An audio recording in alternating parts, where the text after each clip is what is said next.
Are you scared of maths? Do you have maths phobia? Do you dread solving problems? Then continue watching this video, which will tell you how you can overcome this fear. Mathematics is an important subject which all of us need to study till we complete our 10th. There are students who enjoy solving mathematics. There are people who enjoy reading and solving mathematics after their studies too. And there are some students who find maths very difficult. They dread solving problems. They find it very confusing. They find it very difficult to solve problems. Now, in such a case, what has to be done? Now, we all know that we cannot escape maths till we complete 10th. And we have a large section of students who keep waiting till they finish their school so that they can take courses which do not have mathematics. Now, in such a situation, what should you do? Now, let's try to understand why one gets into this phobia of mathematics. Let's have a detailed analysis. Now, in most of the cases, what we observe is the fear of maths is fictitious. Now, the fear of maths in most of the cases is fictitious. That means it's absolutely false. Now, why do you get scared of mathematics? Is it because of your seniors who tell you that the 10th or the high grade maths paper was very tough?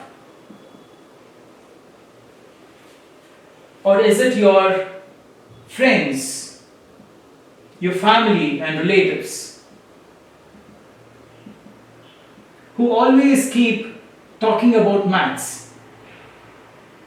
Now, it so happens that in a discussion, when it comes to the education of a child, maths takes the center stage, right?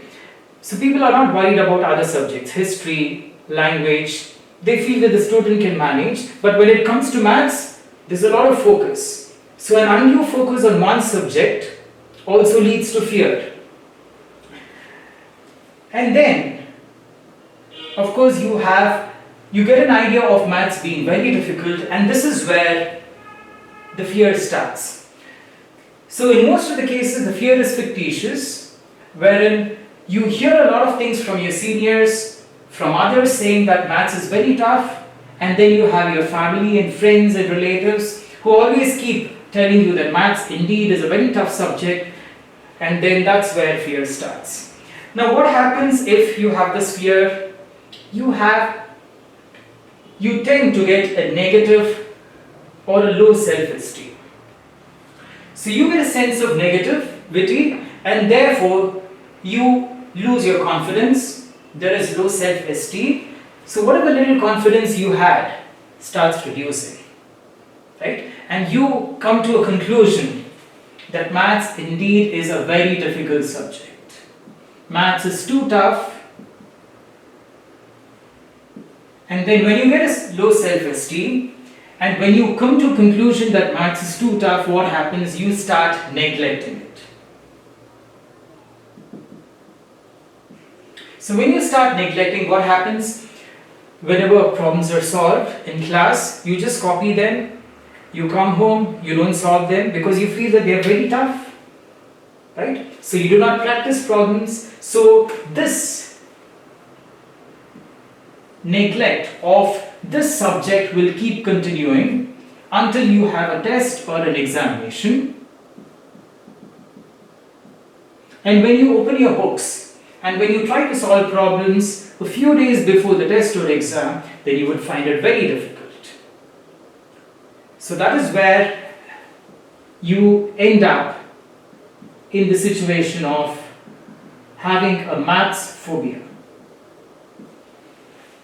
Right? So this is what happens in most of the cases, right? When you hear a lot of talk saying that the subject is very difficult, and then you end up getting a low self-esteem, and then you come to a conclusion that maths is too tough, and then you start neglecting, you start postponing your studies because you feel that it's tough, you do not understand it, and then you have the test or examination, dates being announced, and then just a few days before that, you try to study and then you find it very difficult, and there you have ended up getting a huge maths phobia. Now the question is, how do you deal with it?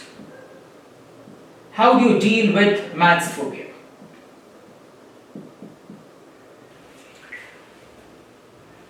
It is very much essential for every parent to understand his child's interests.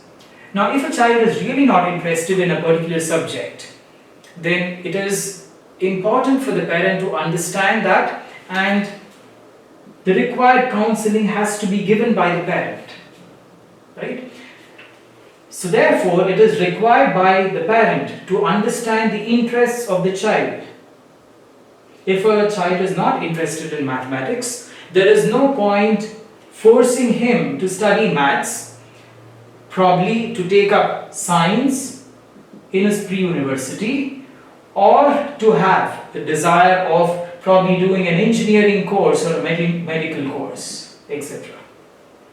So parental guidance is very important, and the parents need to understand, and they need to try and focus on the student's interest, on the child's interest. So if the child is interested in something else, it is required for the parent not to force. But of course, maths as a subject has to be studied and has to be cleared till the student completes his 10th.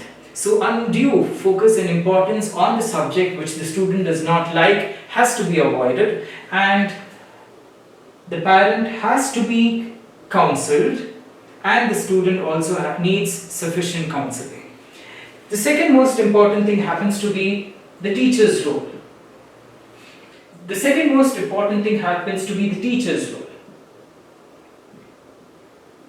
Now, have you observed that in most of the cases, if the teacher is very good in teaching, the teacher explains the subject very well, it so happens that the students start liking the subject.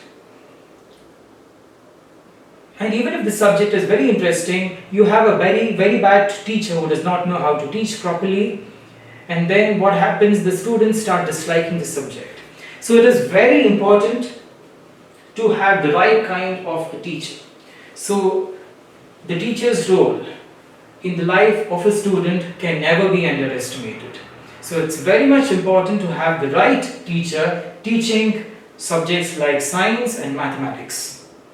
So it is important for the teacher to understand the requirement of each and every student in the class. There are some students who may be good in mathematics, there are some students who may be weak, and it is important to classify the weak students as slow learners rather than putting them down in class. So the weak students, or students who are not interested in mathematics, should be classified as slow learners, and special attention should be given. Different ways of explaining the concept, innovative ways of explaining concept should be tried out so that the student understands the subject. The third and the most important thing happens to be, of course, the means of teaching, and then regular practice. Now, what does this mean? Even if you are interested in mathematics, if you do not practice problems, then you will definitely find the test or exam difficult, isn't it? So therefore, it is important for you to practice mathematics regularly, attend classes regularly, try to understand the concepts. If you find the concepts difficult to understand, revisit them, ask questions to your teachers, discuss with friends, and try to solve simple problems at the beginning. And once you get the confidence of solving simple, easy problems, then you can move on to more tougher ones. So therefore, you need to practice regularly and have a systematic way of studying, have a systematic study plan, especially for maths and science. And that is very important. So regular practice can never be underestimated. And then the fourth one is to be confident. We don't have to have a low self-esteem. We should not be overconfident, but we need to be confident. We have to remove this fear in us that we cannot handle the subject. We have to avoid this low self-esteem. We should avoid neglecting the subject. Now, if all these things are avoided, then definitely we will be able to have the required confidence to tackle the test or examination. So wishing you all the best in solving mathematics. Maths as such is a beautiful subject. It has to be understood in the right way, it has to be taught in the right way, and it has to be read, studied and practiced regularly. So I hope you would do that. Make sure that your parents also do watch the video, because it is very important for the parents to understand your interests and your requirements. And don't take mathematics too lightly. Make sure that you keep practicing problems, keep asking questions to your friends, to your teachers if you have any doubts, and I hope you will definitely be able to do well in mathematics in all your tests and examinations. So wishing you all the best and good luck.